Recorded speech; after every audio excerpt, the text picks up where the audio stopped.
Asked to speak on the speech of the president. You were mentioning earlier on what your expectations are, and it seems the president have addressed them. Or what do you think? Yeah, that's one very clear thing. You can't take that away from Ashwaju Tinubu. When he speaks in your language.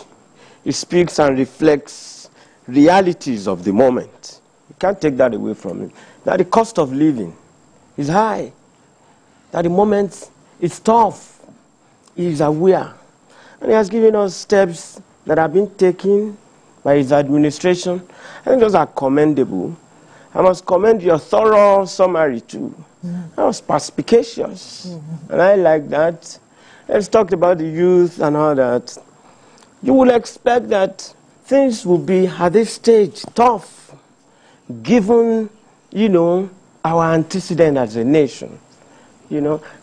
Out of the 64 years that we're talking about, I think we've just had only 34 of democracy.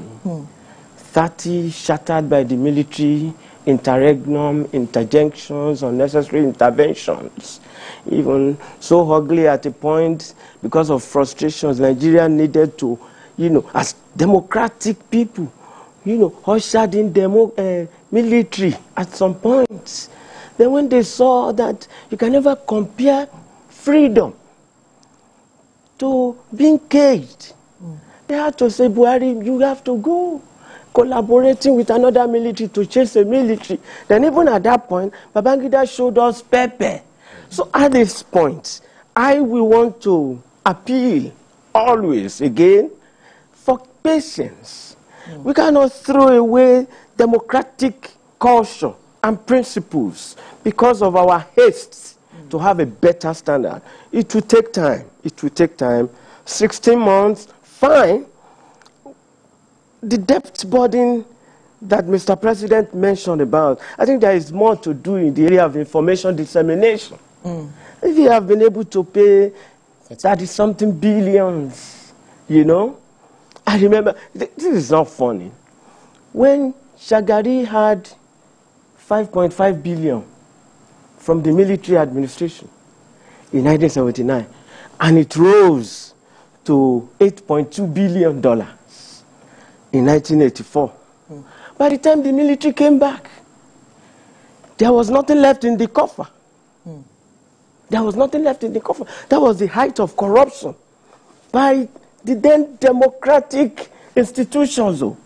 So if you have one now that is trying as much as possible to sustain the foreign debt, maintain the foreign reserves, I had 33 billion, now it is 37.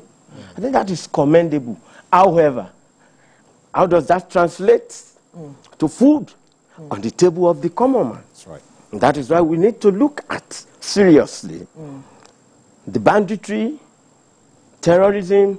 I think we have made progress. I needed to travel by road recently, just about 3 days ago. That's right. Lagos to Abuja. 4 years earlier, I had done that during Buhari. And when we got to Lokoja, every bus had to stop. What happened? There was serious attacks ahead. And this time around, all through the route, nothing, there were serious checks at every point. I felt some sense of security like never before. To and fro. That is commendable. Interesting. And we will need to do more. I am aware of all other gadgets that have been, acquired. But you see, what is said that is most significant is food. An hungry man is an hungry man. Absolutely. So that is actually where I want to take it from, talking to Dr. Marindot. I hope he's still on Zoom. Right. Before you quickly go to Marindot, there's this issue, I think it was an oversight on my own part, the president standing to address the nation. Ordinarily, yes. We would have seen him sit to address, but this time around, he stood. Yes, I think he has also come to demonstrate fitness. Fitness. We don't do it here like it's done in America. You walk from the Capitol, you walk kilometers on the Independence Day or the day of inauguration.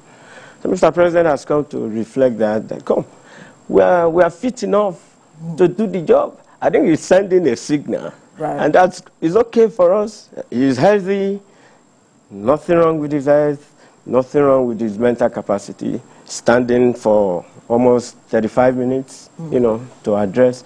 I think it's good. And that is the first time. Previously, all he did was, you know, sit down and address us. I noticed that too. Thanks.